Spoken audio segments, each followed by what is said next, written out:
একদিন এক প্রসিদ্ধ ডাক্তার এক গ্রামে রোগী দেখতে গেলেন। খুব অসুস্থ একজন লোক হাসপাতালের বেডে শুয়েছিলেন। তাকে পরীক্ষা শেষে বের হয়ে আসার সময় লোকটি ডাক্তারের হাত ধরল এবং বলল, ডাক্তার, আমি মৃত্যুকে খুব ভয় পাই। মৃত্যুর পর কি আছে তুমি জানো?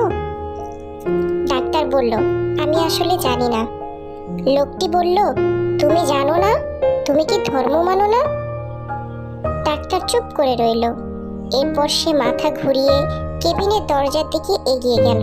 দরজা খুলতেই দরজার ওপাশ থেকে ডাক্তারের পোষা এস্কিমো জাতের সাদা লোমের কুকুরটা লাফ দিয়ে ঘরের ভিতরে ঢুকে পড়ল। এসেই আনন্দে তার লেজ নাড়াতে লাগলো, জিভও বের করে রইল। এবার ডাক্তার তার রোগীর দিকে তাকালো এবং বলল, আপনি কি আমার পোষা কুকুরটিকে দেখলেন? সে এই রুমটিকে এর আগে কখনো দেখেনি।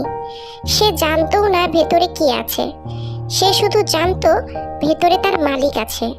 তাই আমি দরজা খোলার সাথে সাথে সে ভিতরে ছুটে আসে নির্ভয়ে।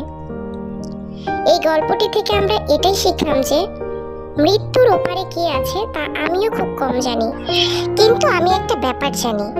আমি জানি যে আমার মালিক সেখানেই রয়েছেন এবং সেটাই আমার জন্য যথেষ্ট।